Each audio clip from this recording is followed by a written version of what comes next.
Hey, we are live, guys. Look at this.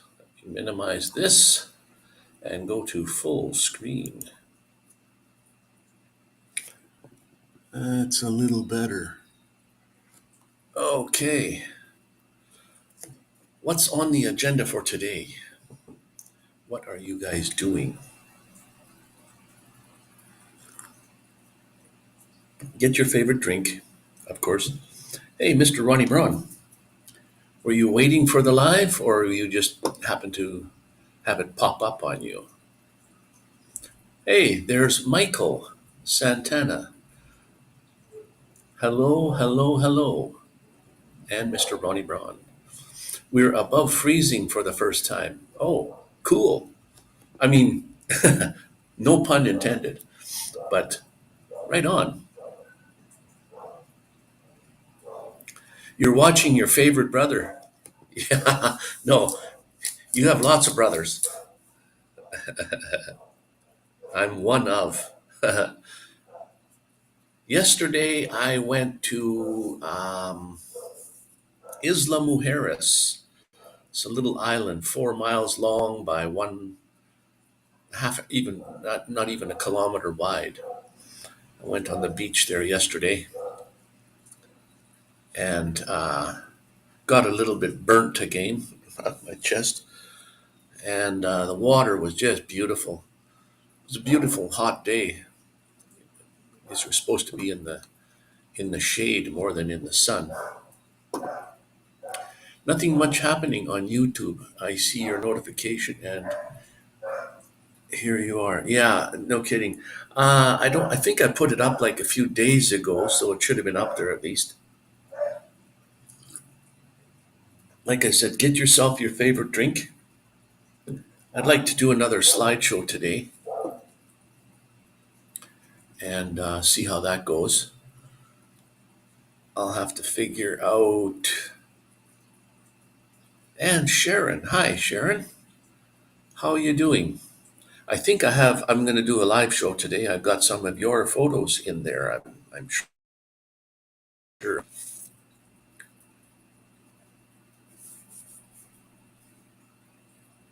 And I put the tech or the chat window over on the side again. It looks like I may have to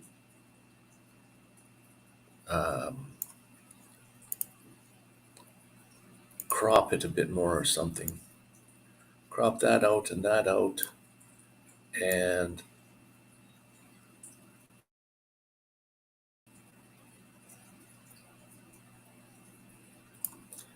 let's see what happens there. Let's see if that's any different, any better.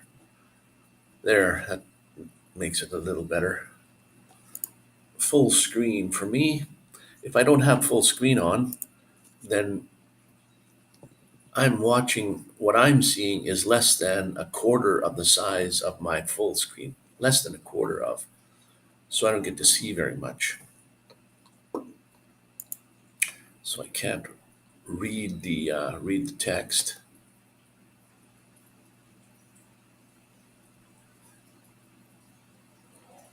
I put up a video of snow in the dark. It may not be good, but it's different. I saw a couple ones in the dark. Are those the ones? When you put one up on it under a different name, something about homeless. I forget that channel name now.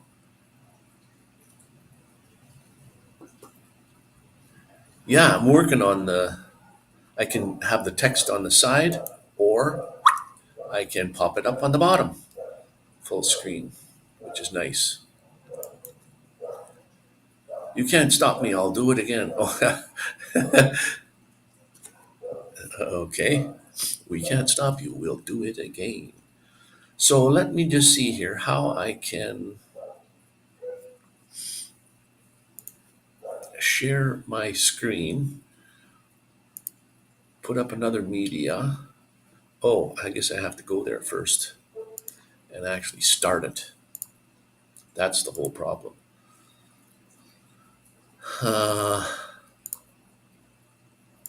Let's go to the photos. I think this series here is the one. So let's go to open with, and I'll open that with just photos. There, now let's see here.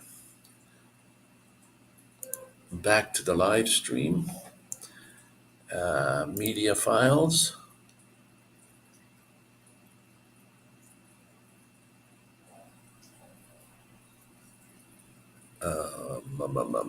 I guess that's not it.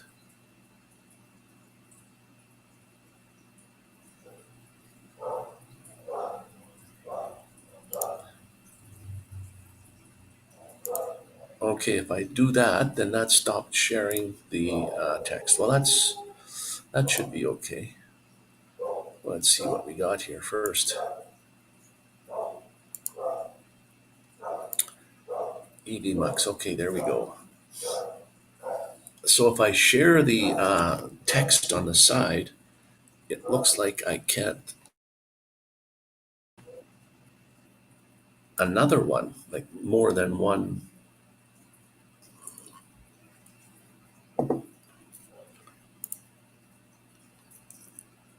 Okay, slideshow, create new slideshow. That's how to create one. I don't want to do that.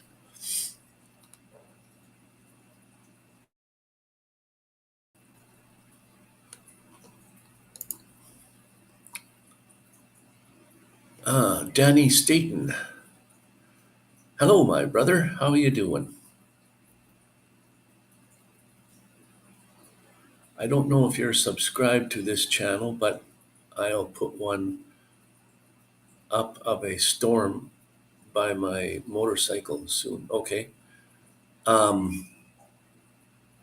I am subscribed to the Ronney Braun one and to the other one, the homeless, houseless homeless, or whatever you call yourself there. I'm subscribed to that one also.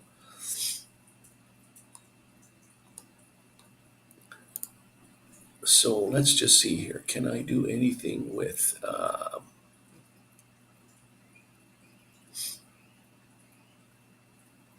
let's stop sharing that screen. And let's bring up another one.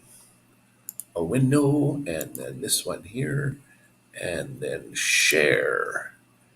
There we go. We have shared. Now, I have to make that size of the screen stretch to canvas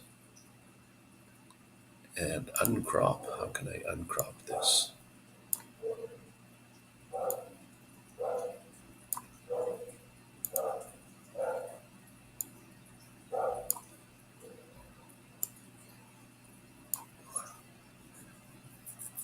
Okay, let's transition this over to the side. There we go. We've got a little bit of a slideshow going here.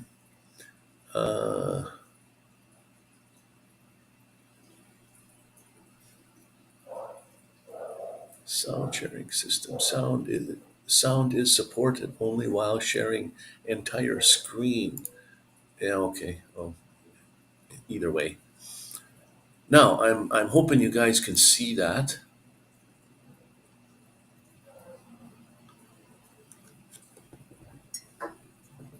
Okay, Michael, thanks for popping in. Enjoy your Sunday. Sunday fun day. And let's see if I can move this over to the side, right on. Bring up this one on the other side.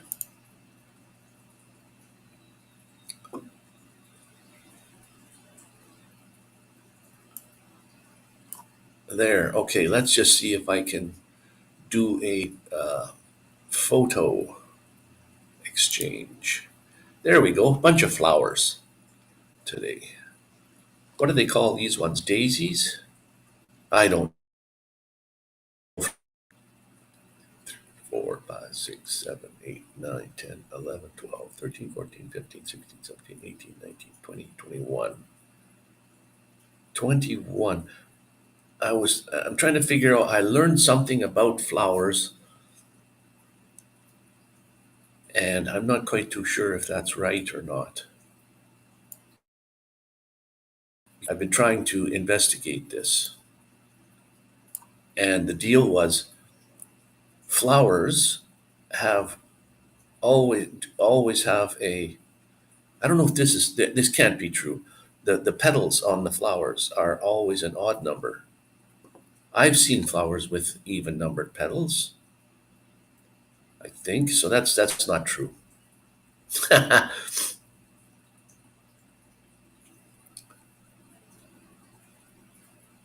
This is my second channel by the same name, Unhappily Hosts. List my 360 channel. Unhappily Homeless is a Samsung 7 mostly channel. Okay. Oh, daisies. Sharon says daisies. And tulips. That's what that movie was about. The guy says, "What are these?" He hands her some flowers. She says, "What are these kind of flowers?"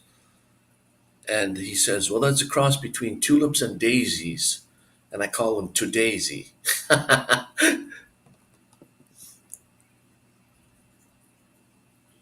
All right, let's carry on with a few more photos here. More flowers. These flowers are from,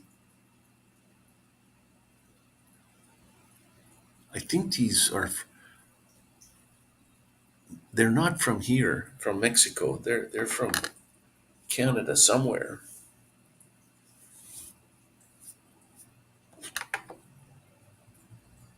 I can't quite remember where I took this photo. It's all folded back. It's not even uh, like puffed out there. Rob on the road. Hey, Rob, I did a um, Yorkshire pudding video. You got to go have a look and scrutinize. Tell me what to do. Not sure on that one either, Sharon. Myself, I don't know. Oh, hey, everybody knows what this is.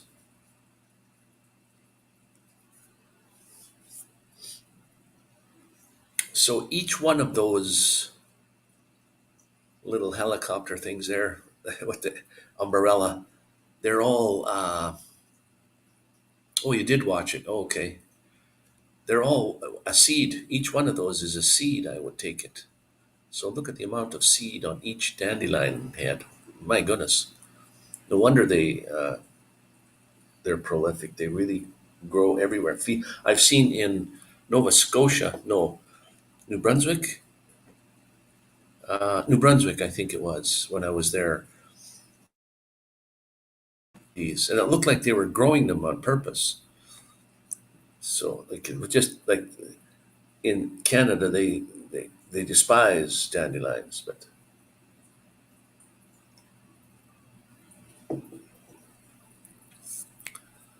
I haven't seen any, Ronnie. I haven't seen any plants here in Mexico that are there from Canada. They're all different here. I have no idea what they're called. I guess I could look them up. It's easy to do when you go through Google search. You put the picture of the flower on and you say, what are these?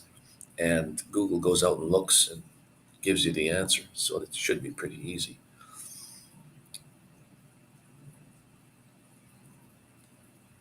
Dandelion, yeah.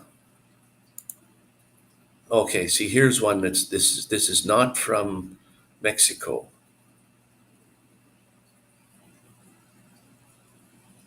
And I don't know what this one, two, three, four, five. See, these have five petals. It's an odd number again.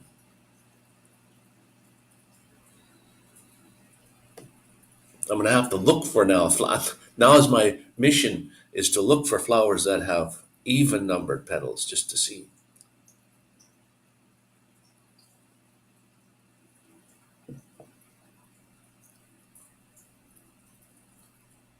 A plant app you can download and take a pic and it will identify it. Oh, cool. Yeah, that's a good idea. Yeah. So you can identify, have the picture and it'll identify what kind of plant that is. Okay. I mean, it's easy to guess, but what is this one? I imagine each leaf on here is a seed also. I'm thinking, I don't know quite how these work, but I'm thinking each one of these petal things here is a seed. This was taken back home to at in I think I was camping or something.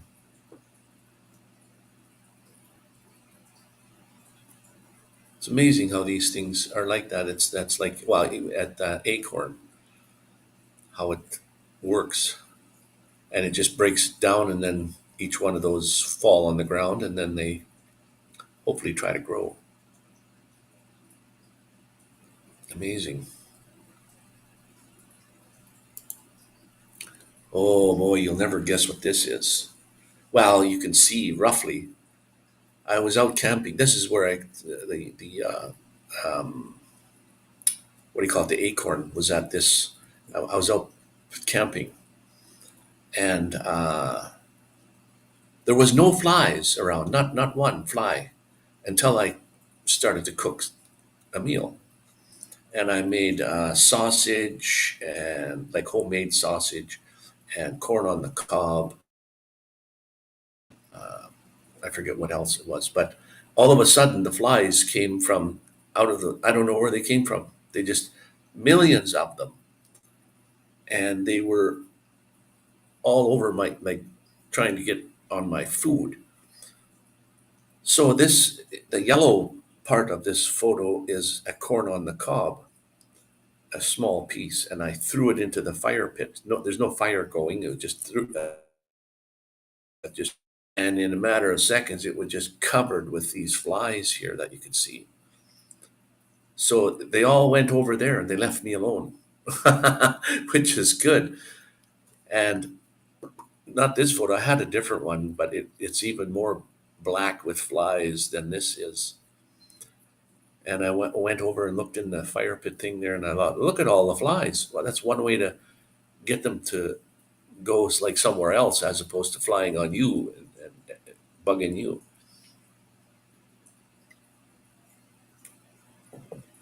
So there they were. And then I did light the fire. You can see the fire in the back, the orange in the background there. And a piece of paper, I think it was, that I threw into the fire, like maybe a paper towel or something I threw into the fire. And this is the result. It's all blackened, but you could see through it in the red spots. That's the fire behind it. So that's what that is. I kind of like to take pictures where you don't really know what it is unless somebody tells you, or you can kind of figure out what it is. But that's what this is. So more or less close-up shots, I guess. Um, yeah, close-up shots work better than you know full shots, unless whatever you're taking a picture of is big. And firework. And I think this was that nothing was done with this. Just take a shot of the fireworks. Usually, I like to manipulate the photo as it's happening. Like wait for the spark to go to blow up, and then while it's doing its thing, I either zoom in or zoom out or turn the focus, either one, and you get some pretty weird results, especially when you zoom and keep the focus in focus, because black sky and even one tiny little spark will show up on a black sky because when there's no light And then you can see there's other little dots in there. And those little dots, I think, are firework that hasn't exploded yet. So this in here, just you have to anticipate when it's going to blow, because sometimes you could see the streak of light that goes up, the fire that, that's shooting it up into the sky, and you just follow it. And when it gets kaboom, and then you take a picture. And the faster the shutter speed, then you freeze frame. The longer you leave the shutter open, then you'll get streaks, and you'll get, because if you leave it open long enough for the whole firework to almost go out, thing in there, the whole firework from the time of explosion all the way to when it goes out. Like this one here, or do not only necessarily zoom in or out, but also camera shake, like shake your camera ever so slightly. This was more of a time exposure, not zoomed in, not zoomed out, no focus, just leave it open for a longer period of time, and then all the streaks would appear. And I would think most of these are coming towards the camera, because a firework goes in a 360 degree, like a ball. And there are some other ones in the background that just finished their light. They're burning.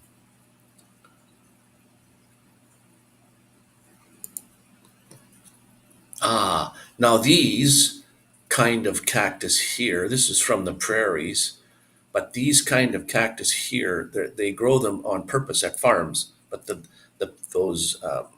whole thing is huge, very huge, but they're full of prickles like this. And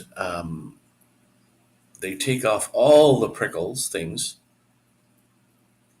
and the leaves got some sort of a insect on them, and the insect builds a little kind of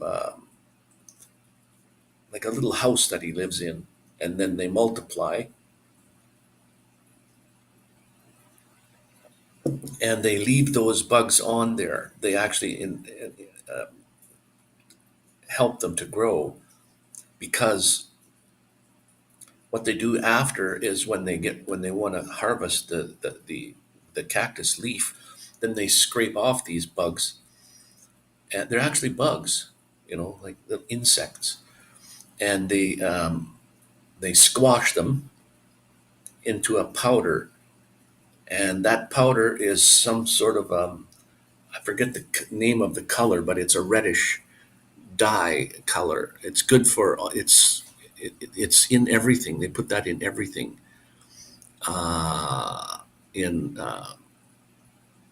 the things you eat, like to color it and flavor it, Jello, everything. So they make these bugs grow after they cut the leaf off the plant when it's big enough, then they hang it up to dry for I don't know how long. There's farmers out here that have that's what they grow, is these leaves. So they get like 2 harvests off of each leaf. They get the leaf itself, which they sell in the supermarket. When I went to Soriana, they're called like IGA or Superstore, or any kind of grocery store, Walmart. They have these big cactus leaves, no pricklies on them. They take those all off. I don't know how you would cook them or what they even taste like, but that's when those bugs go on there, and they keep them on there, and it's kind of a white colored flower, looks like flour on the plant. And then when they're ready to take the leaf off and take it to market, then they got all those bugs on there too, so they got like a dual harvest. And these bugs are very famous here in Mexico for what they use them for. They're into food colorings of all kinds. It's amazing.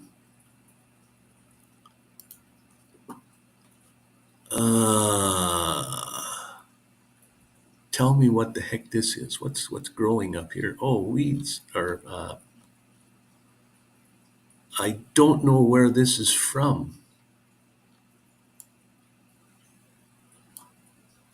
It could be from Drumheller, the Badlands. This could be like a hoodoo. Hoodoos are usually thin at the bottom and then they go big at the top with big rock formations at the top. And you can see the definite layers. Like it's amazing how the layers are like this. Or this could be from a place called Writing on Stone, where they found the native people at that time, hundreds or thousands of years ago, writing on the rocks. And you can't just go over to the writing on the rocks. You have to take a tour. They don't want people going because people would go over there and write their name and stuff on the rocks. No respect for from hundreds and hundreds of years ago. Good afternoon, Dot Mountain. You'll have to forgive me, Dot Mountain. I forget your actual. Let me just look you up to see if I can actually find you. I don't remember your. If you don't mind, what is your first name? I like to call everybody by their name, but Dot Mountain. Let me just see here. You know my name, and it's bad when when people call you by your name and you don't know what their name is. People somewhere in an audience, they'll say, "Hey, Wayne," and you look over and, "Oh, yeah, I do know you, but I can't remember your name." Let me just write down Dot Mountain anyways. Dot Mountain. I'm going to have to look you up.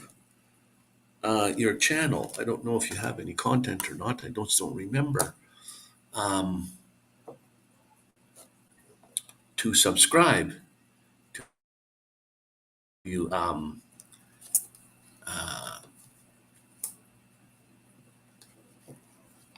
Ma's computer, not Dot on Ma's computer. Don't tell me you are Paul. You have another. You're on your mother's Wakey RC, Paul, and you're on your mother's computer under her name, which is Dot Mountain. Can you, by not, I mean, does she have content? Would you like subscribers? Thanks, by the way, Paul, for your input on the. I saw your picture on your photo on Facebook with your. You must have put it in a square pan, but it's beautiful. Now, do you put little sugar or salt or what else do you put in? Now that you're here, I get to ask you, what else do you put in your Yorkshire pudding? Just flour, eggs, and milk? And is there anything else? Ma passed away last June. Oh, sorry to hear that. I mean, nothing more hurtful than losing your parents, especially your mother. Someone that's given birth to you, brought you into this world. I mean, your dad helped, but sorry to hear that.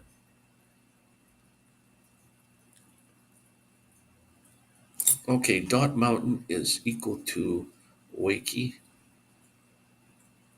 RC or Paul, Paul. Yeah, and you did go over and comment on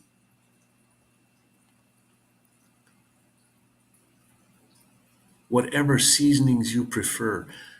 Well, I saw one where the guy put, I can't find, like, I don't know how to work. I figured out how to work the oven here to bake the actual Yorkshire pudding.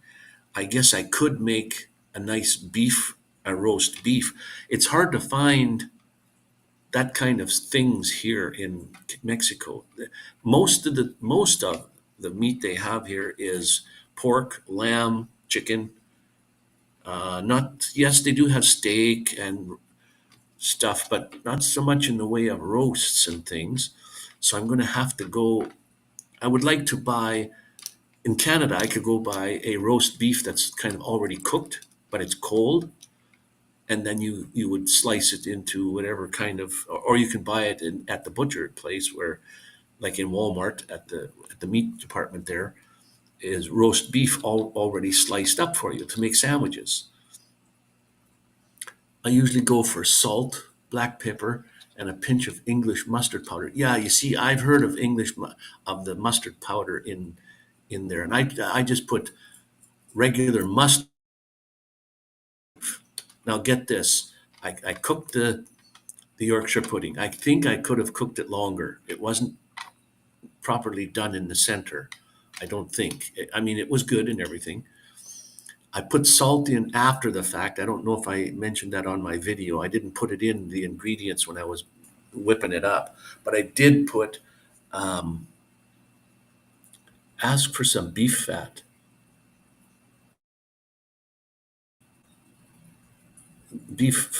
and render your own. Because I think the beef flavor would be just perfect with that. So what I did was I made the gravy out of like your powdered gravy that you buy at the store, a beef flavored gravy, and then I had no meat at all, and I put in like a hot dog, a wiener, um, a wiener. I put a hot dog in the bottom of it, a couple, cut it up, put them all in there, cooked them, and then poured the gravy on top of that, the beef gravy. So I had some sort of meat substance to chew on, but it's still not the same. But the Yorkshire pudding by itself, I would just grab the edge of it and fold it all up and dip it into the gravy and eat that. Man, was that ever good. Seasoning into the flour before wet ingredients to get it all nicely mixed in. Yeah, you're right. I don't have beef stock cubes. Ah, that would work. Thanks for reminding me. That would work. You got to make sure the oil is boiling hot before you pour in the batter. So if you saw my video, that wasn't quite good enough, right? I thought if I put it on the burner on top, the whole pan would still get hot, and you could see the oil in it was smoking when I poured that in. And it was when I poured the batter in, it was actually bubbling on the it was the batter was bubbling on the edge. So I thought that was good. And then I put it right into the oven, and it was in the oven for 30 minutes. And I think I could have been longer or not so much batter. I think the amount of batter I put in there was too much for that size of a tin. I should have poured just enough to cover the bottom, and then put it in and keep the rest, and made, like you said, pancakes or something out of it. But I'm surprised that that takes that long to cook, like 20 minutes, 25 minutes to cook that. That seems like if I'm making pancakes, I can make I can make 4 or 5 pancakes within 2 minutes, 20 minutes. I think it all depends on the size of your pan too, though. You can see the pan in my video there, the size compared to my hand, how big it is, so you can get a comparison. I'm going to make it again, but that was my first attempt, and I was really surprised.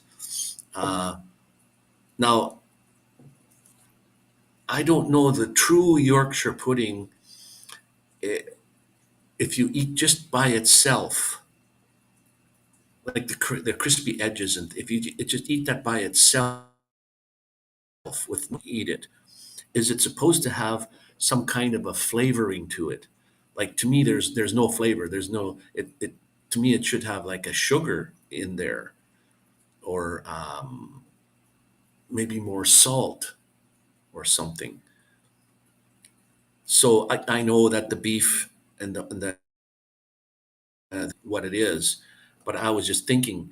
I remember eating Yorkshire pudding with um, at the local restaurant or someplace that made that. Yes, you get a gravy or whatever have you with it, but just the Yorkshire pudding itself tasted way different than what I made. What the one that I made had absolutely no flavor to it.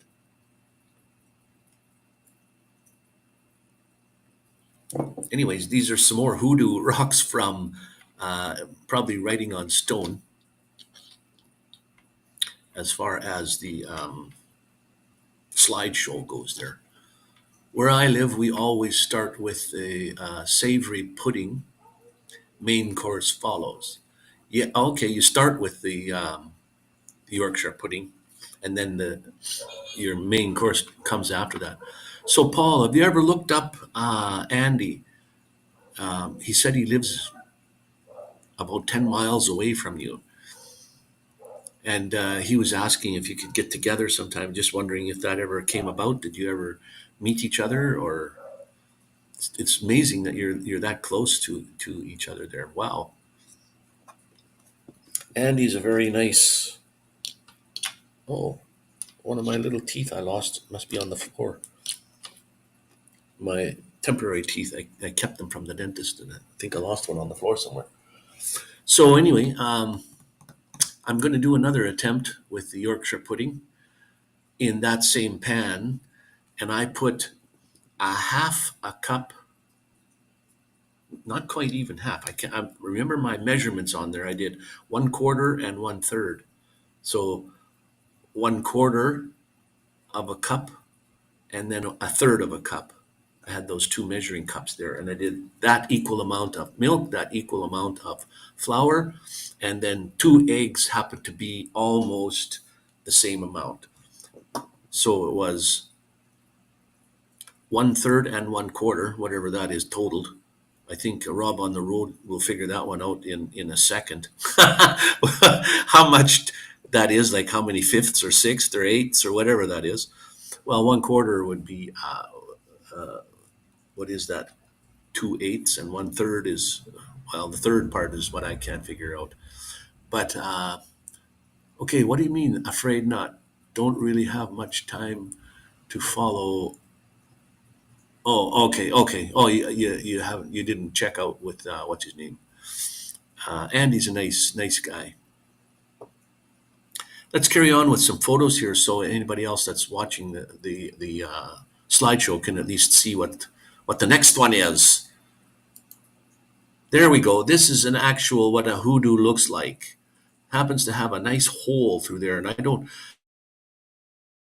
size to show you what size it is. Maybe by the size of the grass, but that hole there looks like too small of a hole to fly a drone through. My Avada. This comes from Writing on Stone Park. Now a hoodoo is smaller at the bottom and then mushrooms out to the top with a almost like somebody placed a rock on top. I think weathered, and I'm surprised. You would think sandstone would weather fast, like the wind and the rain and the winter, especially winter, because that everything contracts and expands and contracts and expands with the heat and the cold and the heat and the cold. But these rocks have been here for years, like hundreds of years, probably thousands of years. And it's funny how like if it would erode a little bit more on the bottom, it would topple over. But it would always maintain its upright position until such a time when it just not can't hold it anymore. I use a fabric softener top, a fabric softener top that holds 2 eggs. Volume works great every time. I either make a single. Let me put this on the screen here so you can read that. I actually make a single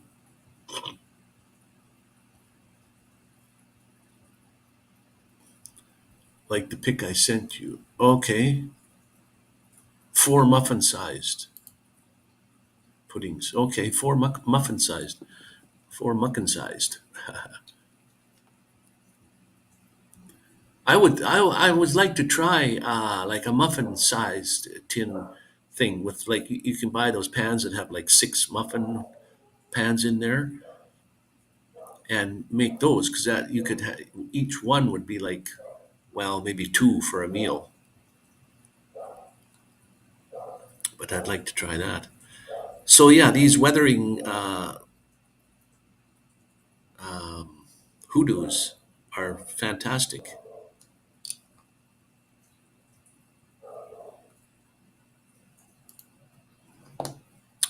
This little guy, this little bunny was, he would come right up to you and almost let you pet him. It's a wild one, but he was pretty friendly.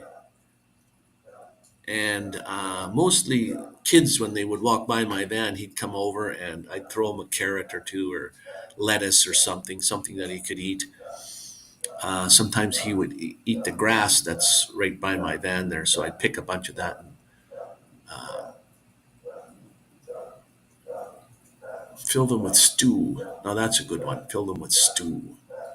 Ooh, you're making me hungry again.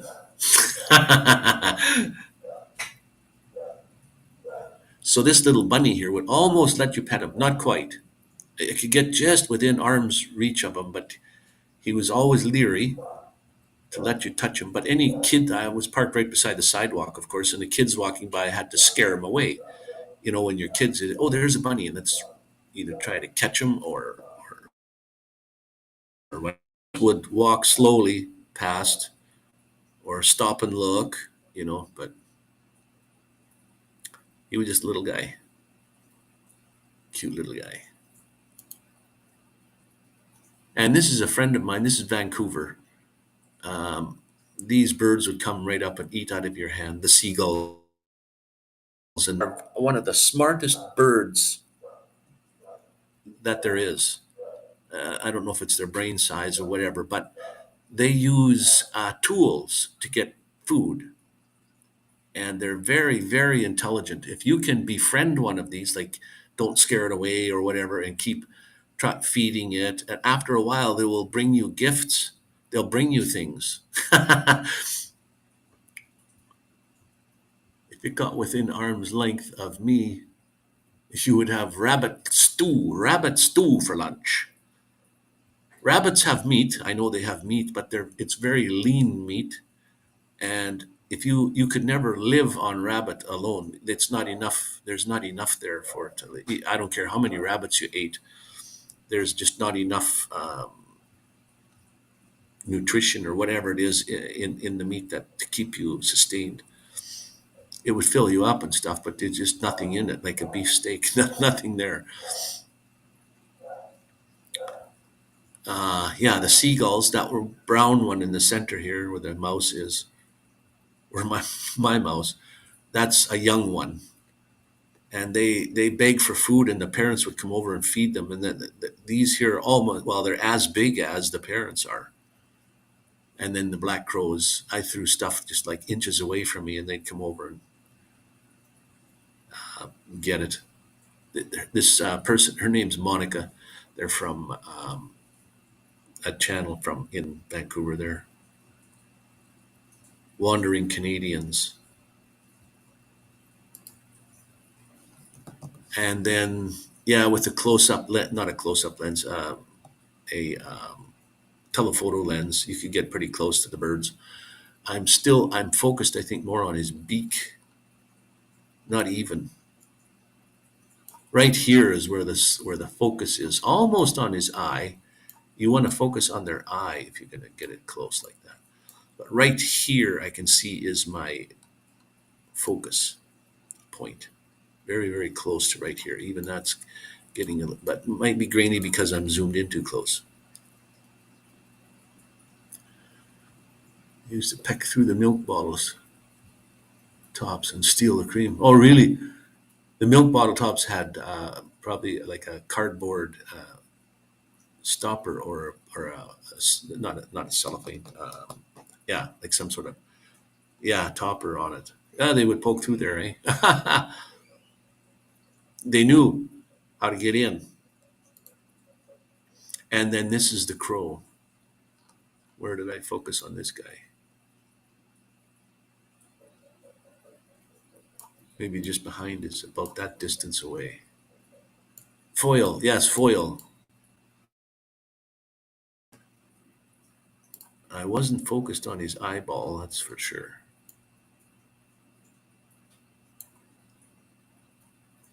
I get annoyed with myself when I don't take the time. Like I don't know if I used autofocus won't really focus unless you have it like pinpoint to set to pinpoint focus, and then it will where that point of your camera is. Like my camera has eight dots in the center, and one in the very center, and then six dots way out farther, and I can pick all those dots to focus, or I can pick any one of those dots to focus. So if what I want to focus on is over on the side, I light up that dot over there, and then that one would be in focus. So it won't be focused in the center. It all depends on where your subject is and what you want to have in focus. I know all the rules and stuff of photography. I just sometimes I'm too quick. I don't use them all. This may have been on before. I don't know what this is. What's all those little white things on there? I don't know. Some sort of a moss or something, I would think. Did you guys have your drink?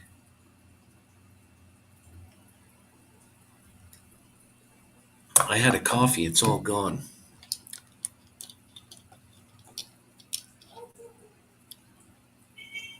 Aloe family. There's Sharon. She knows plants. Maybe she doesn't think so, but this is amazing. Almost every flower that came up, she knew what they were. The aloe family. Then you say, I think. You're probably right. They look like aloe, don't they? And that's the thing. There's plants that grow here wild that back in Canada, you pay for them at the flower store, like snake plant, they call them. Tall, thin, not tall, thin, but tall, kind of rubbery type leaves, very, very long, tall. Um, Boston type fern plants, aloe plants. There's aloe plants out here, huge aloe vera type. Not type, they are the aloe vera plant, but they're just over wild. They're growing in the jungle areas and stuff. It's like amazing. And I have some video coming out of the size of the leaves on some of these plants are massive. It's like a tree. Just oh, it's hard to explain. You'll have to wait for the video to come out. Like how that plant can grow like that. It's just this one had 7 or 8 leaves that came out like in a fan shape, and then at the very top was the actual leaf. But huge, big as a house, like amazing. I don't is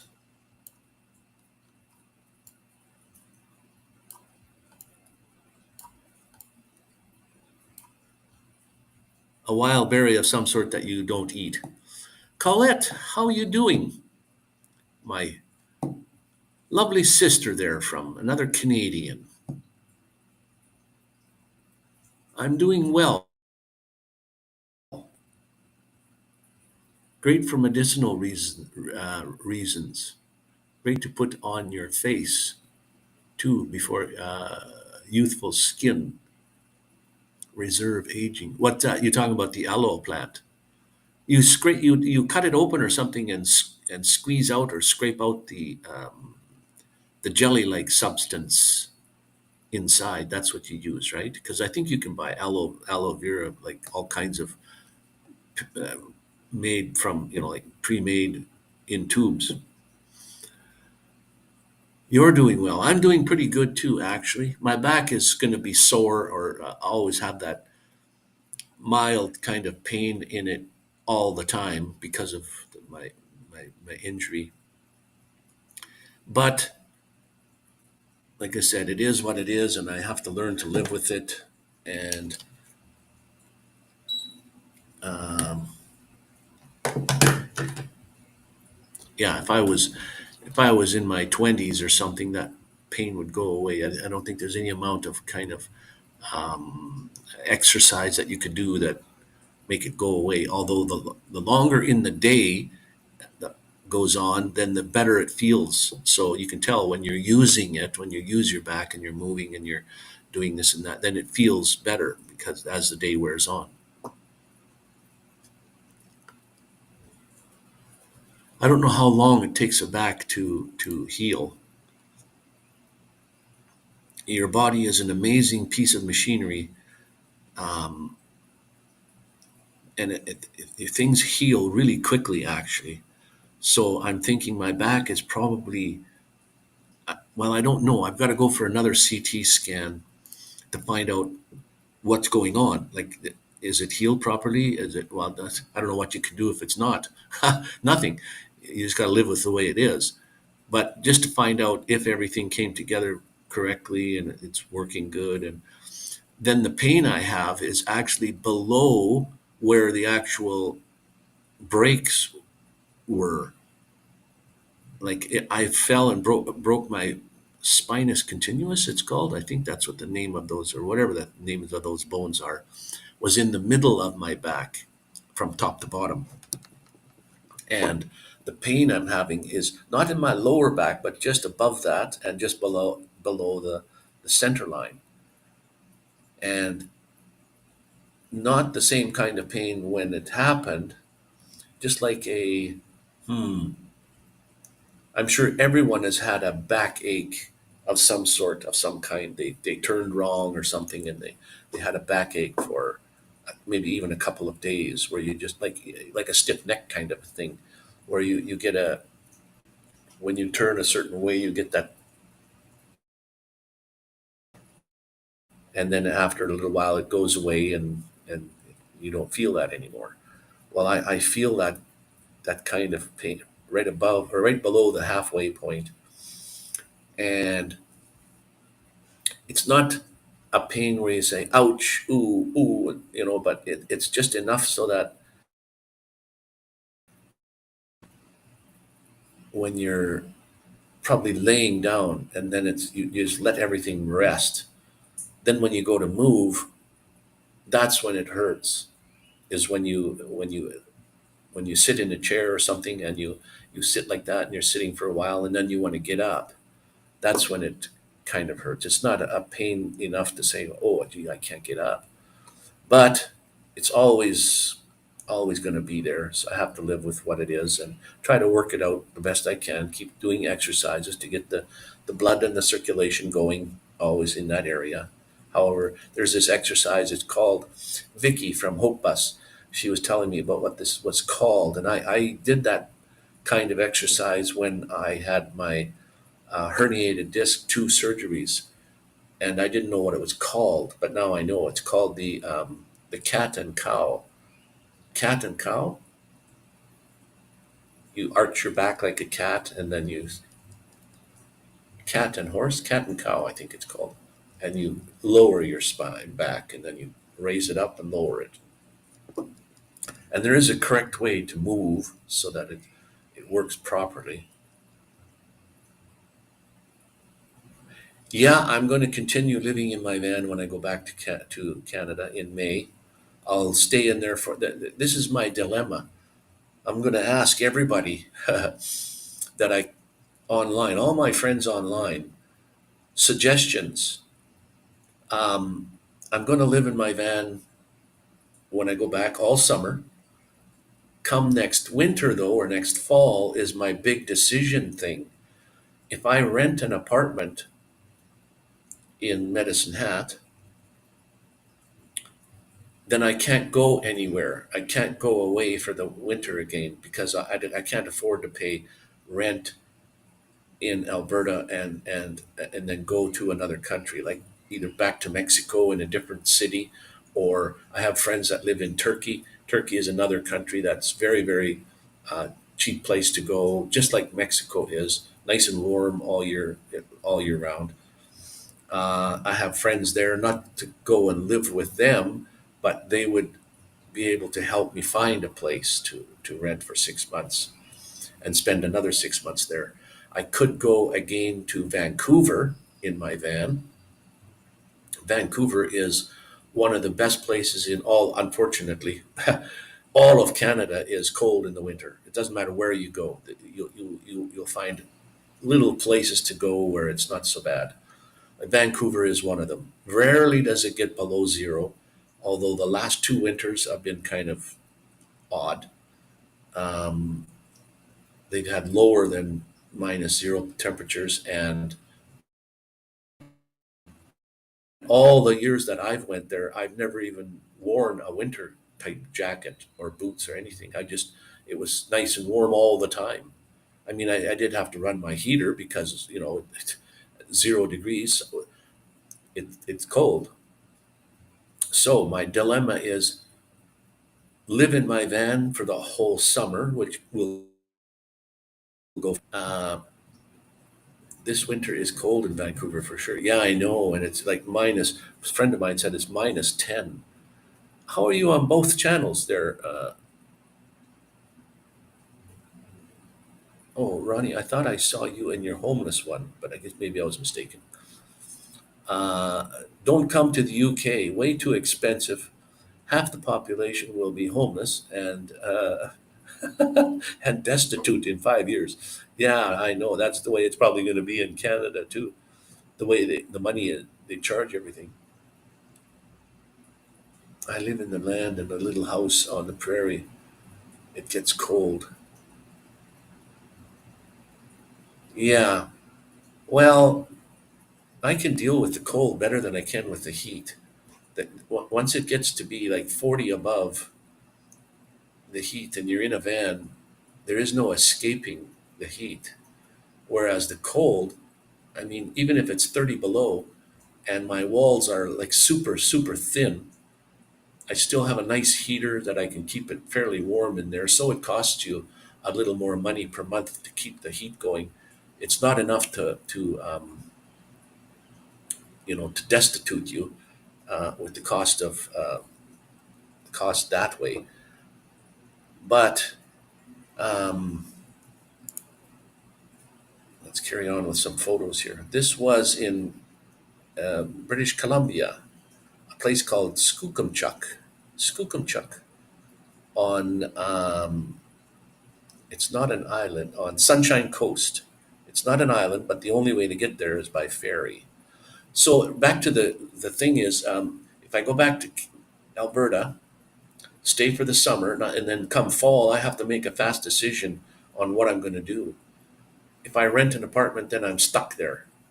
I'm stuck in Alberta for the winter. I can't go anywhere, and I won't be living in the van. Then I'll be living in the apartment because I don't want to live in my van in the winter on the prairie. I mean, I could, and the best way to do that would be to board up the sides around the wheels and board it up so no wind can blow underneath there.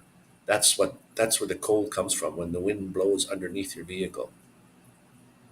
The walls I know are thin and not very much insulation. And it doesn't matter how thick the insulation is. I don't care if you've got 6 inches insulation or 1 foot insulation. If you don't have any heat, it's going to get just as cold inside as it is outside, even if you have insulation everywhere and cover everything and live in a tiny little hole inside. Even a house that's built on the prairies, anybody's home, if you take the furnace out of that house will get just as cold on the inside as it is outside. Insulation has got nothing to do with keeping the cold out. It's to keep the warmth in when you have a furnace to heat the air. So it's not insulation in the winter in Canada. You just have to make sure you keep it warm, keep your furnace on. I've been on YouTube for 10 years, even though I just put stuff up and still learning the basics. Yeah, I know. It's hard. You can't figure out YouTube. It's pretty hard. So the cold is making you hesitate about going back to Vancouver next time. No, I could live with going back to Vancouver next winter. No problem. Um, if I do go back to Vancouver next winter, I would start a little bit earlier again so that I have nice, beautiful, warm weather all the way, and then hunker down and because there I could keep moving around in the winter.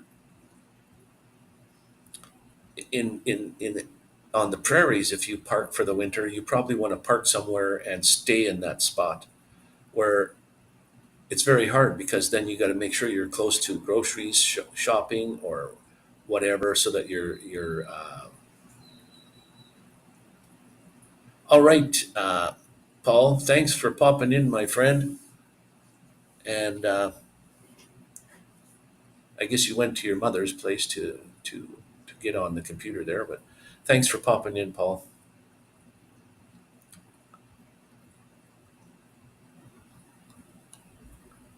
Uh, I've been on YouTube for 10 years and even okay, yeah, really. Um, if you had a refrigerated van, you could do it.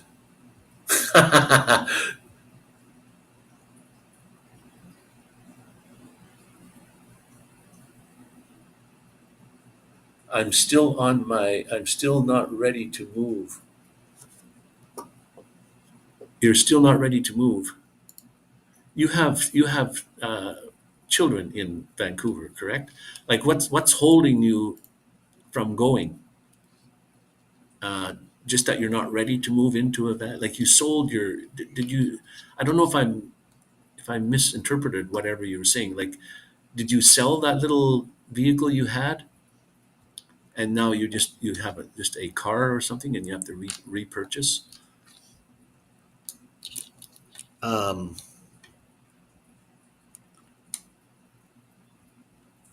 even if you bought a few issues. Okay, well, yeah, you don't want to go into whatever issues they are. I have a Dodge Grand Caravan now. Okay, well, that's perfect. That's perfect. I know a lot of all of me that live in Grand Caravans. With they're built out. I don't know what kind of heaters they have. Some of them don't have any heaters because they just follow the sun. They're in the States, so you can go more south when it's cold. What year is slideshow? Let's carry on with the next picture. This is a place of Skookumchuck. Obviously, this guy can't drive. More flowers. This is the Alberta flower of what do you call it? Of the each province has their own flower, their own plant, their own animal. This is the Alberta flower. 2018. Oh, wow. Not really that old. That's a perfect little vehicle. You have to figure out how you want to make your system in there. If you obviously look online and see how those Chinese diesel heaters seem to be the weapon of choice for my small van. There's new heaters out by not China. I don't know if they're by Chinese, but they're called something else. They're a different name, but they look very well the same. Now, a the Canadian built ones are like 5 times as much money, and at the end of the day, though, they heat the same way. Whereas, in my opinion, for me, this is I wouldn't buy one of those Wabasto or there's a couple names of those. They're built in Vancouver. I went to the company to get a. a glow plug for mine. They were $100 for a glow plug, and they're $28 for two glow plugs for the diesel heater. And then I have another friend in Vancouver. I won't mention name, but he was saying that he didn't like the Chinese diesel heater because of the inferior metals and materials that they used. Tiger Lily, there. Thanks, Sharon. Um, you're correct, though. I know that one because it's in Alberta. The what do you call it? The Alberta flower. Um, inferior, and he was worried about it catching fire. I've never, ever, ever heard of a diesel heater catching on fire and burning down something. The fire is contained within it looks like a piston from a motorcycle with fins on it to dissipate the heat, and the air blows on the outside of the heater over top of the heat fins. And that's what and it's like 200 degrees Fahrenheit, or maybe it's Celsius. It's like pretty hot. So even if you put a towel over top of it, it wouldn't catch fire. You tried to smother it out. It was just about impossible. Put plastic on there, maybe that might melt, but it wouldn't. And it's got a plastic covering. Even when it's going, you can put your hand on the plastic covering, and it's bare. The heat comes out of the end of that 4-inch tube. But I could buy like 5 Chinese diesel heaters for the cost of one Webasto. Like, and they do the same job at the end of the day. They're a nice dry heat for your van. It's got no moisture in the air whatsoever. Um, Beautiful heat. Oh, Blue Van uses a Wave 3 and lives on Vancouver Island. Yeah, Wave 3s, like the Wave, I've studied all this stuff, and I know friends that have the Wave, and that's one guys that I was telling you about. He bought the Wave because he didn't like the diesel heater. He figured it might get fire. Well, you hang something like a towel in front of the Wave heater, and it'll burn. You'll start a fire there. Let me tell you. And the Wave heater on the is just like a sun, just like the sun is. You stand in front of the sun, you get nice and warm. You step into the shade, it's a little cooler. That's the same way wave heaters work. You stand right in front of it, you'll get warm because it doesn't heat the air. It heats whatever is in front of it. So you stand in front of it, you're nice and warm. You stand beside it or behind it, and you'll be cold because it doesn't heat the air. It only heats what's in front of it. So if you have it in your van, you have to point it towards you or you won't get warm. You point it away from you to heat the air to get it nice and warm in there. That won't work. That just won't work. And the way it reacts, that puts moisture in the air because it's burning propane. It's the natural off gas, or whatever you call it, from any propane burning, like a buddy heater or the Waves, produces moisture. So you'll get moisture in the air. And I think a buddy heater will put out 350 milliliters of water in the air every hour. And a Wave 3 is maybe half of that. I don't know the exact number. So you're still putting that much moisture in the air every hour. And even when you breathe from your breath, you're putting a lot of moisture in the air from breathing at night when you're sleeping. And Ronney Braun says, I bought 2 diesel heater pumps. They had green plastic with both green plastic.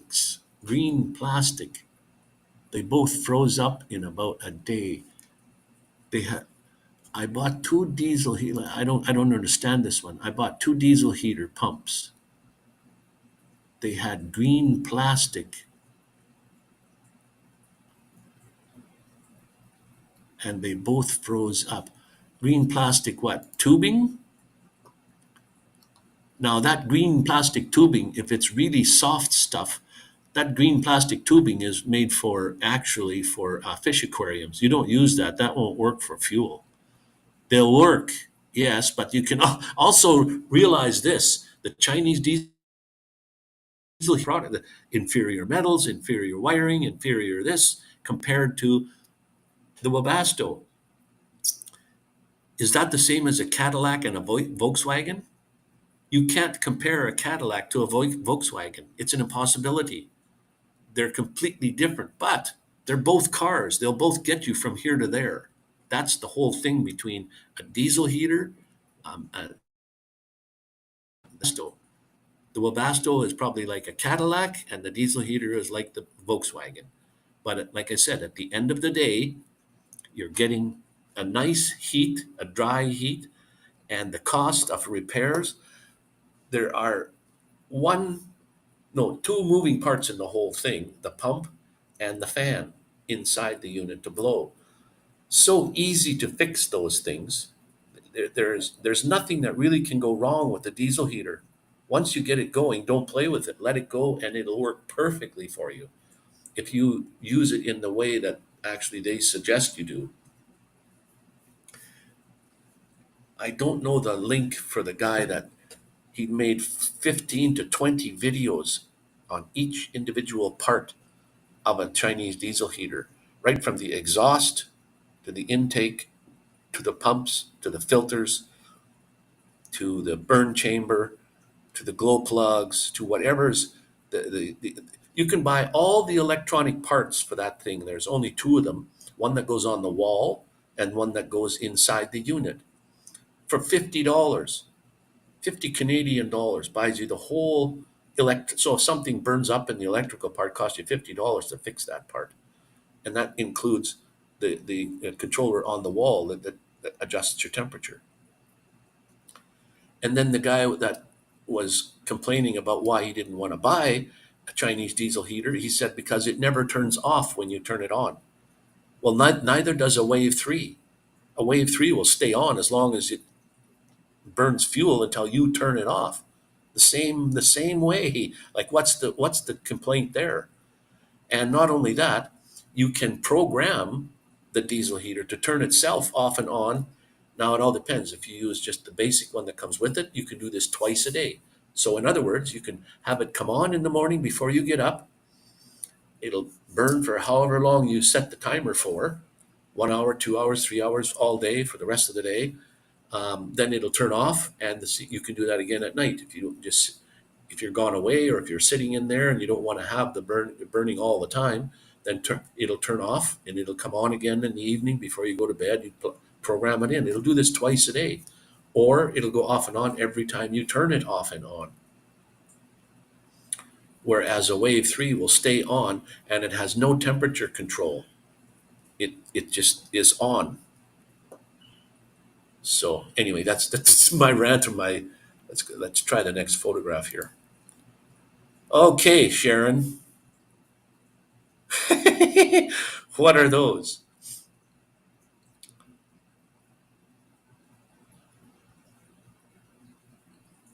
Yeah, see now I have a propane tank underneath my vehicle built into the vehicle for the now I use I use my gas stove all the time.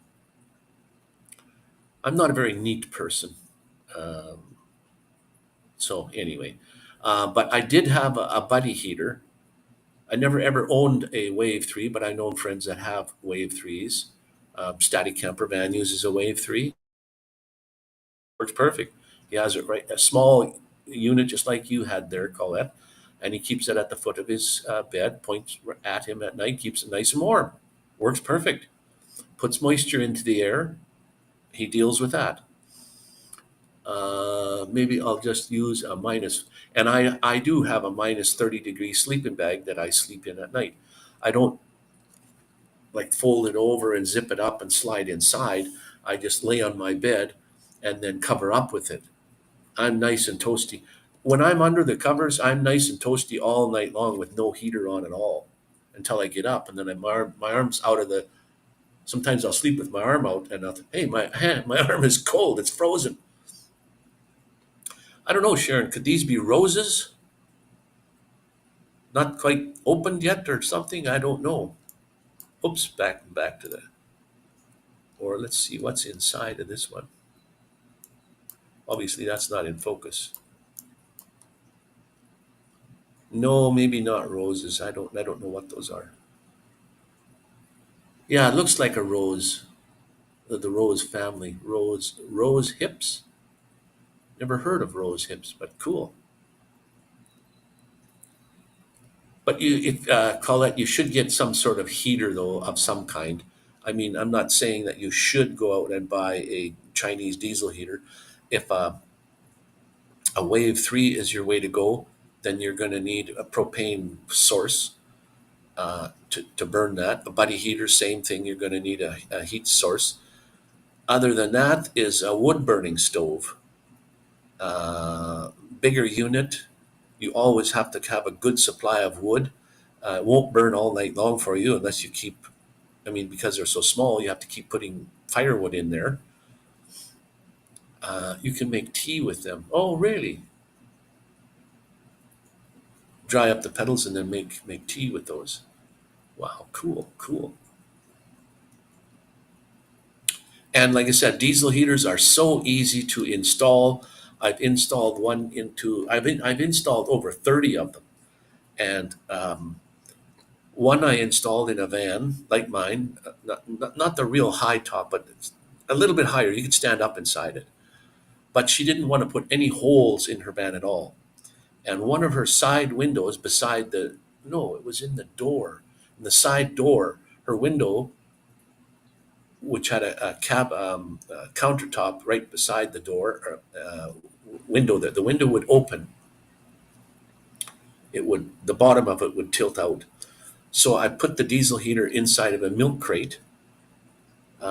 Me and Eddie put this together. We put this together. So inside of a milk crate, and then the exhaust hose and the intake hose were pointed toward the window, and then the heat pipe, the 4-inch heat pipe, would be on the inside, and just long wires where she could grab this and put it down onto the floor when she's finished with it, and run it all night long. The window had to be cracked open though in order for this to work, but it was enough that the heater would keep it warm.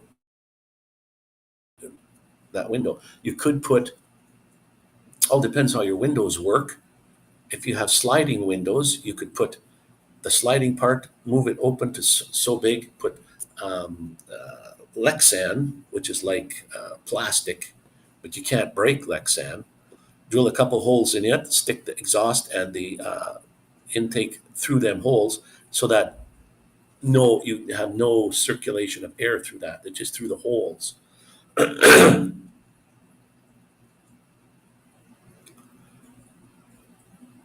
Now, it all depends where you look for the diesel heaters. You could probably find them cheaper than what you paid for in the first place, or it all depends. Sometimes you're going to have to pay more. Probably millions of those things were sold since they first came out. Now they make them with a water chamber, same kind of heater, although they have a water chamber in there too. You stick the little pump in a pail or a bucket, 5-gallon bucket, and then you have a hose coming out to a shower head. And when you run your heater, you can make a nice hot shower. Great for summer, not so good for winter, I suppose, to stand outside in the winter, unless you build, if you have a van where you can stand up in, you build a shower inside of it, and drain goes outside. But anyway, the cost of repairing those kind of diesel heaters are very, very low compared to a Webasto. Even to repair a Webasto of some parts cost you more than a whole Chinese diesel heater cost. So, ghost towns of Alberta and Saskatchewan.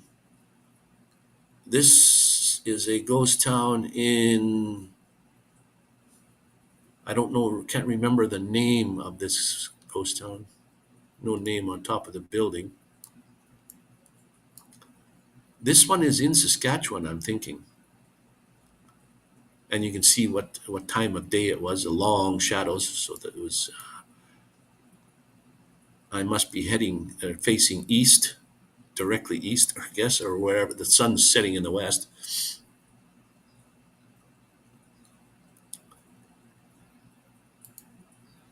And the same building. There's no font. It's not like a store of some sort. I don't see any words. Some of the stores still have the sign up above.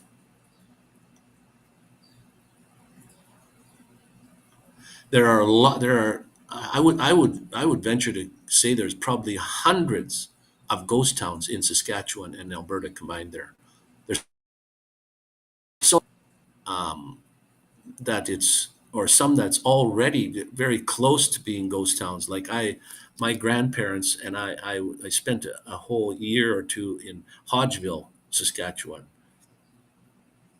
near where that's where my parents were from, Hodgeville, and my grandparents. My grandfather was the mayor of that town. He was a police, and he ran an elevator in that town. And then Kelstern was another town that was close, but it's not even a ghost town anymore. All you see is foundations, cement foundations sticking out of the ground a little bit. All the buildings are gone. But my mother was born in Kelstern. My father was born in Hodgeville. And so my father met my mother in I don't know what town they met in, but that they got married. One was from Hodgeville, the other one was from Saskatchewan. Then my father's sister, Lavina, she met my mother's brother. It's a hard one. My mother's brother in Kelstern, and they got married. So I have my mother and father, and then my aunt and uncle were both from the same family. So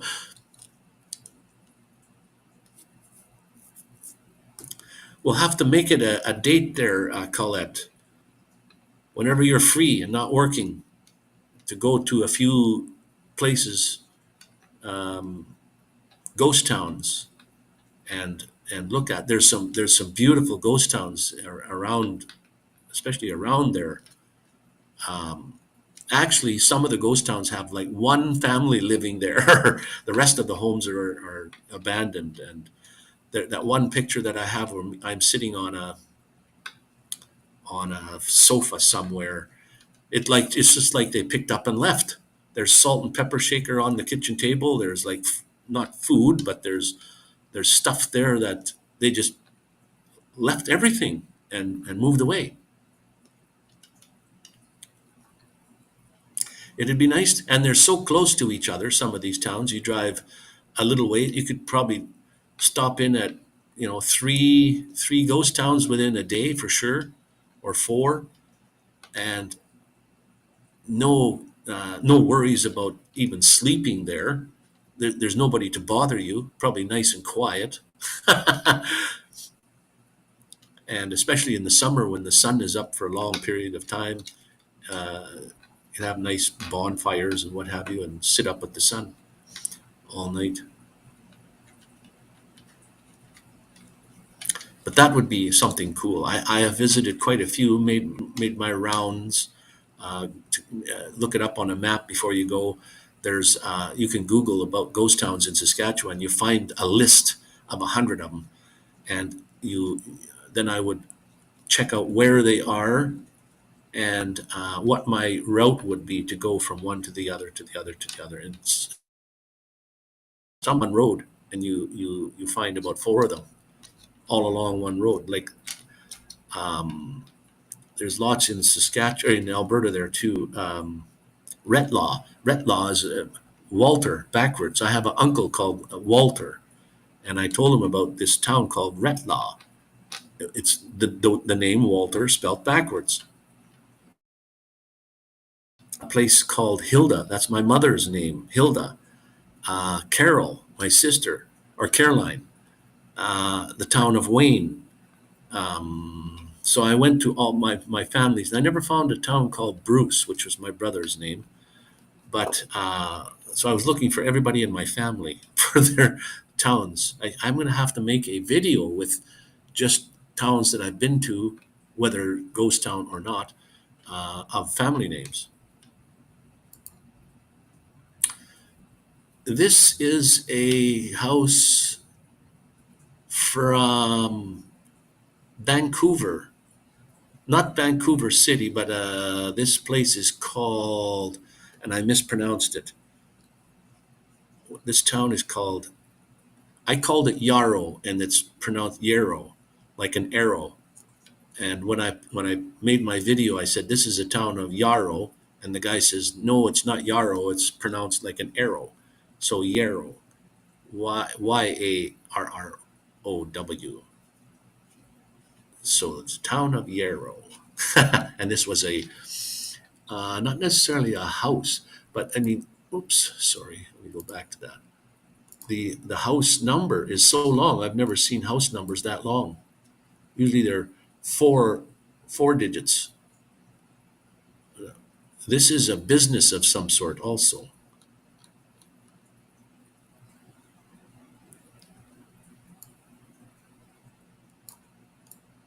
Can't quite see in the windows, reflection. And I don't think I have any more photos of this particular place.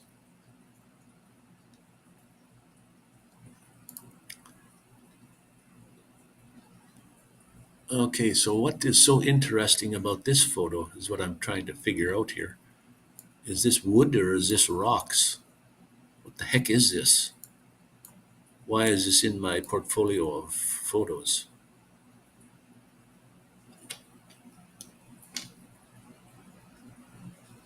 That house we were looking at, this house here, this is in a town called Yarrow, which is 3/4 of an hour to maybe an hour, hour and a half, maybe away from Vancouver City, like closer to Burnaby. This is a small town. A lot of their buildings were like this. I imagine these trees here were fake,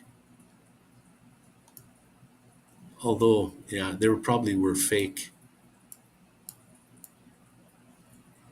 I don't remember ever seeing bark like that. That's yeah, very cool indeed, though.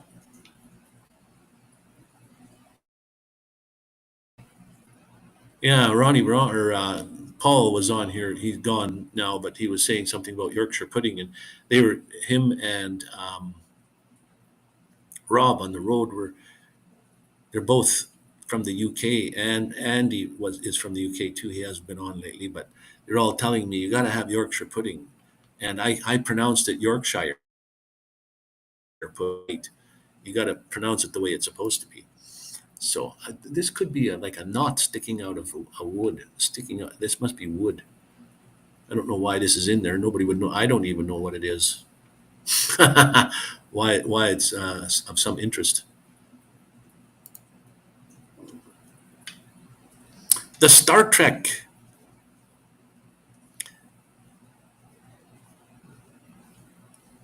Yeah, Ronnie's got all over in chats. I see him all over the place too. He goes to a lot of chat groups, live streams.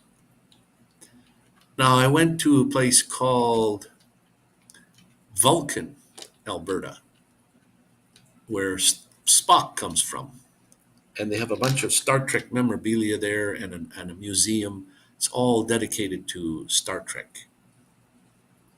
And Spock actually, Leonard Nimoy, he actually visited this town and promoted the Star Trek stuff there. And it's quite interesting place. The museum has these doors that you go walk up to, and they go zzz. It's like the sound from Star Trek. It goes in. You can go in there, and then you're on the main deck of the ship and things. And it was quite interesting. Now they have memorabilia, stuff I've never seen before from Star Trek. And I wondered, wow. So when I looked around, I never ever did see the Star Trek chessboard, the 3-level chessboard that they had there. So I asked the lady, I said, "Where's the chessboard?" She says, "I didn't even know they had a chessboard." And I said, "Well, it was in a few uh, shows from Star Trek." Um, yeah, it's not very well. It's not very far. It's between Calgary and Medicine Hat, sort of off more to the west, though. So if you go down Highway 1, it's westerly, but about halfway between or so. Nice place. It's a nice little town. I had couple pictures. I don't know if they're in here or not, but of the light standards that have, for the street lights. They're little start of this particular starship, the Enterprise. Their lights are the Enterprise. Oh, okay. I only have a 2 hour limit on my. It just gave me a warning.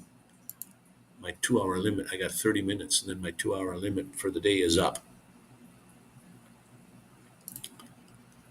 And these are. I don't know if you can eat these, but they look like peppers to me. They were just growing in a flower bed. Yeah. Oh, you remember that? Yeah, and that's where there's a little tiny ghost town, somebody's yard. That's like a ghost place, all abandoned. I flew my drone in there, walked around, right next to it, like a couple of miles away, not very far. So this was from Vancouver, Burnaby City, in a park near the water. And these, I don't know if these are actually real. They were growing in a flower bed that's planted by the city, and they're nice and red. It's in the fall, of course, because that's when I go to Vancouver, is in the fall, in the winter. I don't know about the latest ones there, Colette. The latest ones are all mostly Mexico, and not even what's going on in Mexico. Like, I think there's so many videos out on why or a reason you'd like to come to Cancun, or why you'd like to go to Playa del Carmen. Here are 5 main reasons why you'd want to go there, blah blah blah. There's so many of those videos out that I don't know. I just, when I go there, I just walk around and video and put it on. I don't say here's a reason. Although my last couple is, like, why you'd want to come here to the beaches. They're nice, beautiful places. You could come to Cancun as a tourist and go to the hotel zone and stay there and never go off the hotel zone. And there's nightlife, there's bars, there's restaurants, there's all. You're right on the beach all the time. You're right there. You would never really know what's going on in the rest of the city. It's when you go downtown is when you get to really see what Cancun is really all about. And that's where I live. I live in the city part, downtown more. I'm about 3/4 of an hour away from the beach, so I can't get to the beach all the time every day. I could if I wanted to take the bus. And I mean, how many times do you got a video of the beach where there's people going in the water? Like, there's not much interest there.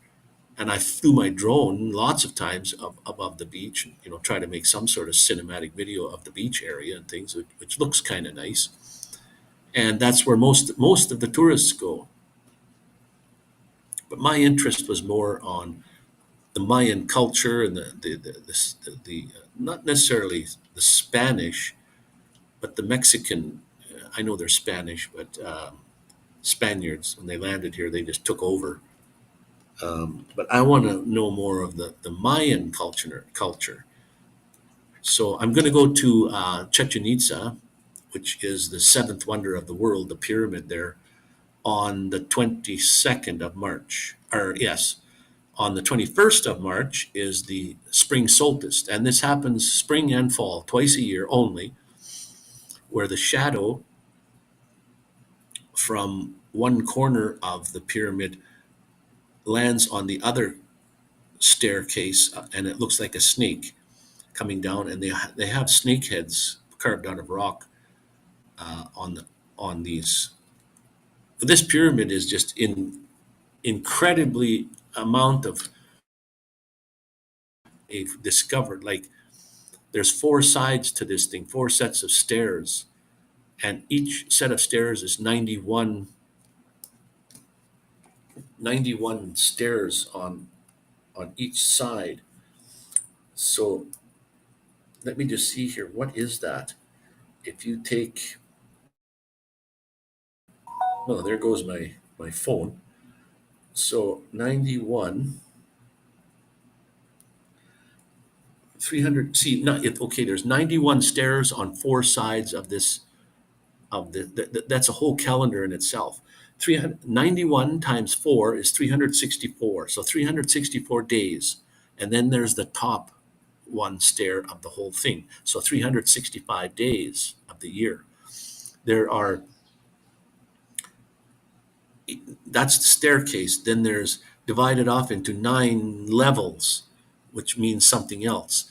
And this thing is supposed to be built right on top of a cenote, and each of the sides, when you come down the stairs and then you keep walking, I don't know how far, miles maybe or whatever, or meters, it's pointing towards a cenote. So there's 4 cenotes around this thing, coming directly off of each face of this pyramid, and then the cenote that it's built right on top of, which they actually only discovered in 2015, because it's not a pyramid, this temple was built in like 1000 BC, started.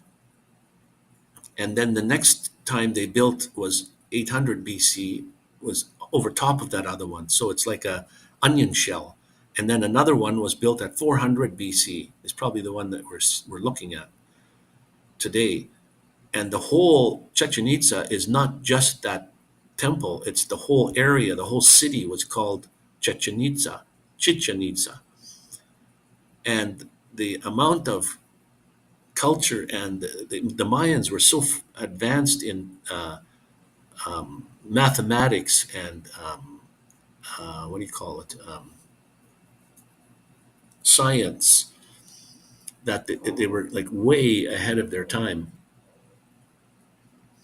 And how they knew to build this million ton or however heavy this pyramid, this temple is, and how the sun comes down on March the 21st and September 21st. It only happens twice a year, and that's when you get to see the snake, the shadow. It looks like a snake crawling down from the top to the bottom and lights up the snake head. And on the 22nd and 23rd, you'll still be able to see that, but there won't be as many people there. That's why I'm going to go on the 22nd. While I'm here in March, I might as well go see the spring solstice. And they would sacrifice humans and babies, and like the blood meant to something for the their gods or whatever, for rain and what have you. As a matter of fact, the game called Pok, where they would hit this ball through a hoop on the walls. This looked like basketball, only the hoop was vertical instead of horizontal. And they could only use their ankles or their their wrists, or to hit the ball. And the game would be played until one team scored. And then the game would be over, because the hole is pretty small, the ball is pretty big, and then it's pretty high up. And to get the ball up there and through that hoop, so it would take like sometimes days for this game to last. Now, I've heard 2 stories that once the game was won, the winning team, the most valuable player would be sacrificed. That's one I've heard of. The other one I've heard of is the losing team would be sacrificed. So I'm going to have to look up, when I go there, they give you a tour guide that explains all about what everything means there. And it's so fascinating on the Mayan. Like when the Mayans were there, this is a temple. It's not a pyramid, it's a temple. And then when the Spaniards came over, they called it a different name. They called it a castle. Well, it's not a castle at all. It's a temple. So it's just too bad that the Spaniards had to come and take over like that. Got to make a quick delivery. All right, Sharon, thank you for popping in, my friend, and thanks for spending your time. Love you, sister, and we'll catch you either when you get back or later tomorrow. Tomorrow's Monday, the Monday thing. I think I should be able to make it, hopefully.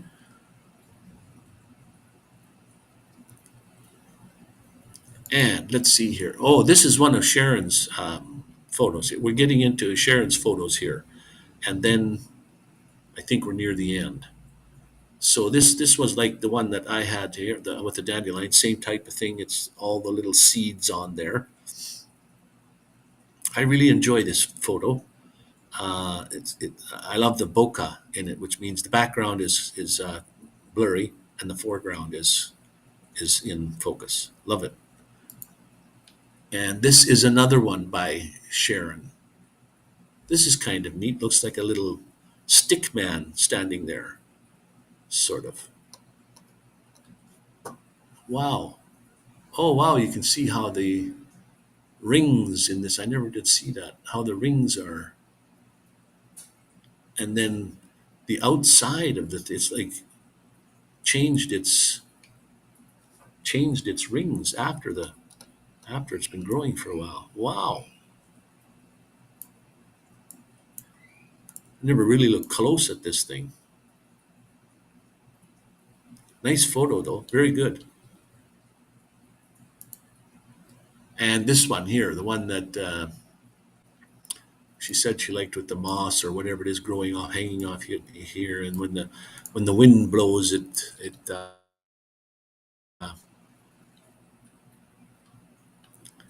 blows the. They don't have that in Canada, that kind of moss that grows on trees like that. Well, maybe somewhere, but I've never seen it. So what's in the background there? Palm trees. Florida. Must be Florida. This is kind of bokeh here too. Now here's a good one, Sharon, if you're still here. Um, Wile E. Coyote. Okay, here's a good one here. If you get down a little lower with the camera and make a video and focus on the tree in the background there, and then slowly pull the focus up so that this dandelion is in focus, or the other way around. Start with the focus on this dandelion and have it about maybe as high as the trunk of the tree is. So right about here somewhere. Focus in on the it has to be a video. Focus in on the dandelion, clear, then the tree in the background would be blurry, and then slowly turn your focus ring so that the background is in focus and the dandelion would be out of focus, just like it is here. That would be a beautiful picture. Suggestion, anyway. The Wile E. Coyote, really. And this is another one by Sharon at the water's edge. Nice shot.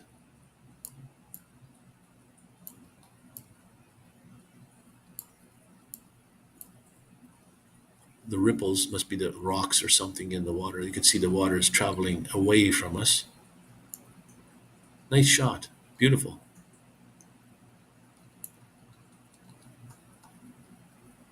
And we have another one. We have another photo yet.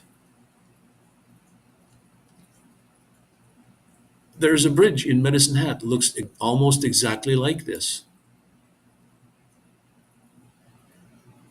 The same kind of girders or whatever you call the top part, just like that. Amazing.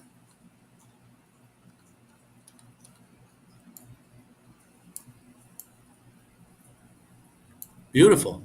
Pennsylvania.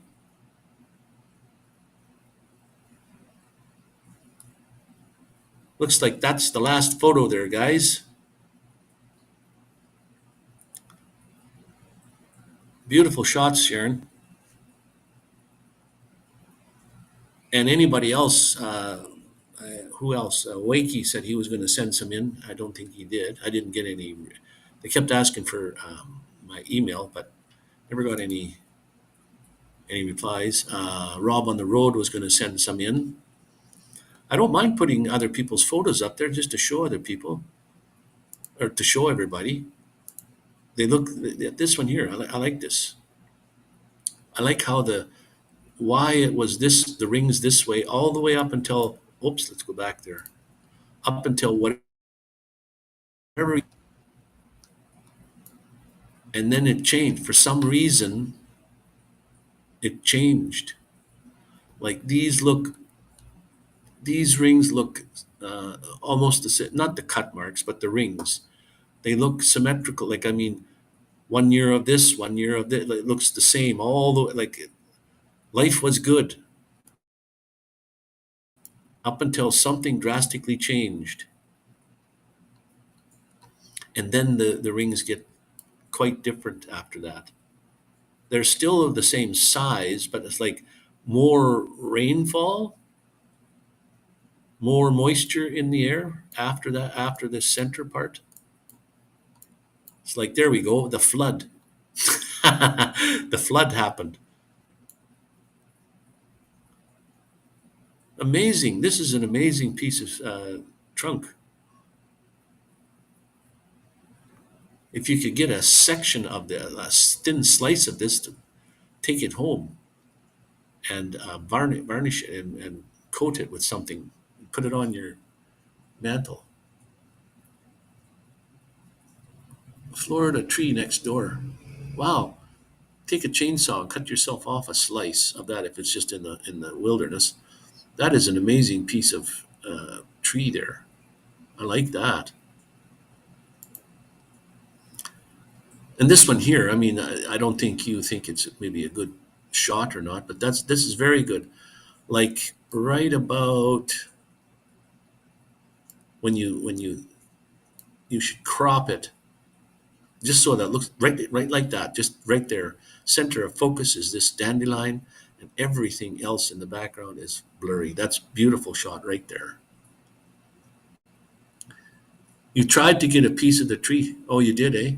I'd cut a piece, a couple inches thick or whatever it is, and use it as a. I don't know how big that whole tree is. There's nothing to show size, but if it's a foot across or 2 feet across or something, or whatever it is, maybe less than 2 feet, a piece of that would be beautiful, varnished up and have a coating on it that's like a finish. This picture here is very nice. Beautiful shot. And then we're back to the whole Star Trek. I don't know how I got the background in here. This is obviously an edited photo. This the starship itself is an actual not life-size model, but it's a model tabletop. It's that big, is it? Oh wow. Yeah. Get somebody with a chainsaw out there and cut yourself off a piece. It all depends on where it is. It might be stealing or what do you call it? Somebody's property. The house. I don't know. These look like they might be roses in different stages of growth there. And the Alberta flower and Skookumchuck on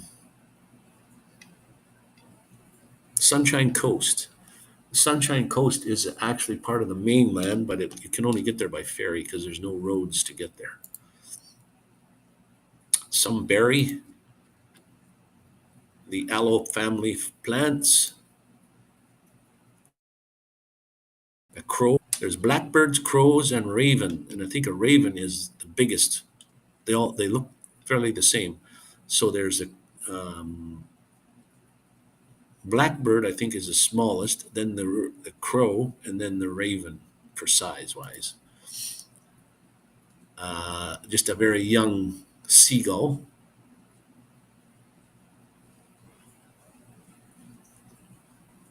When you could ask if you could buy it, and we're too lazy to roll it off. Oh, too bad, eh? And there's feeding the birds. There was one that actually got food, but I wasn't quick enough with the camera. My little buddy friend, the hoodoos of writing on stone, several of them. The cacti with some other plants around. Sometimes insects would fly along and they'd get themselves lodged on the plant. And fireworks. Fireworks are interesting. You can do lots of different things with fireworks. And this is where I burnt some paper toweling in the fire. And these red parts were glowing like ember. They would go red hot, and then dark, and then red hot, and then dark.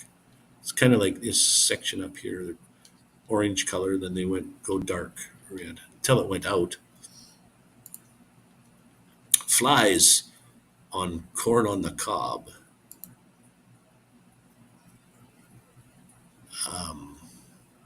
Acorn, pine acorn. Some flower, don't know what kind of flowers those were. There's a close-up of a dandelion. This one here, the petals aren't, maybe it was windy that day or something.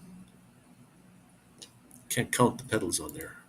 Now I'm interested about counting the petals. There's supposed to be something about odd number of something. Like I thought it was the petals, and I wondered why. It was scientific reason behind it. Oh, here's one. 1, 2, 3, 4, 5, 6, 7, 8, 9, 10, 11, 12. This one has 12. So there you go. There's an even number right there. We got any others that I can count? 1, 2, 3, 4, 5, 6, 7, 8, 9. This one has 9. 1, 2, 3, 4, 5, 6, 7, 8, 9, 10, 11, 12. This one has definitely. Too obsessive. Yeah, I can't remember what these are called. Oh, that's the very first picture. We went through them twice. One last time, real quickly. Anyways, okay, let's turn this one and make this one large,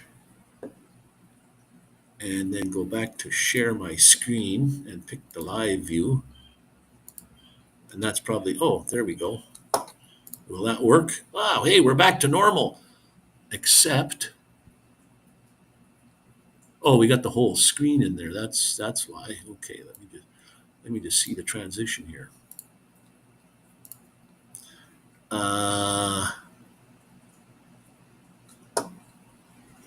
Make this go to the full size. Stretch it right out there. Crop. There we go. Crop that down to there. I'm gonna have to leave pretty soon here anyway. My 2 hours is coming up in 5 minutes. Count them, 5 minutes. And I'll be offline. So there we go. I don't know if you could see me probably not when the slideshow was going. I don't think you could see me. Not that you have to or not, but anyways, guys, we're going to be off in 5 minutes. So let me do my little spiel at the end here. What the heck where does spiel come from?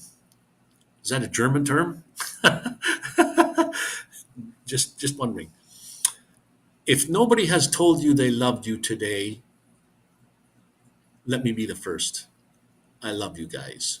And thank you for popping in, taking the time out of your nice, beautiful day, coming in and listening to my humble live stream. Thank you, guys. From the bottom of my heart, love yous all. And I think we had sort of a great live stream today. I usually, well, I can't say usually, because lately I've been on for 2 hours every time, and I may have to even use StreamYard to finish up. Again, anytime. Love you, Wayne, and love you too, Colette and Paul. Whether anybody out there likes it or not, I love yous all. Deal with it. Um, I'm never used to like love yourself before you can love others, and I always had a hard time with that. I always picked on myself tremendously. I've got 5 minutes, guys. The computer popped up and says we've got 5 minutes. Frozen dinner in the oven. A frozen Yorkshire or frozen something else. But stew in the Yorkshire sounds really good, Ronnie. I never ever thought of that. I may actually go out to the store today and get some stew. My goodness, and make myself.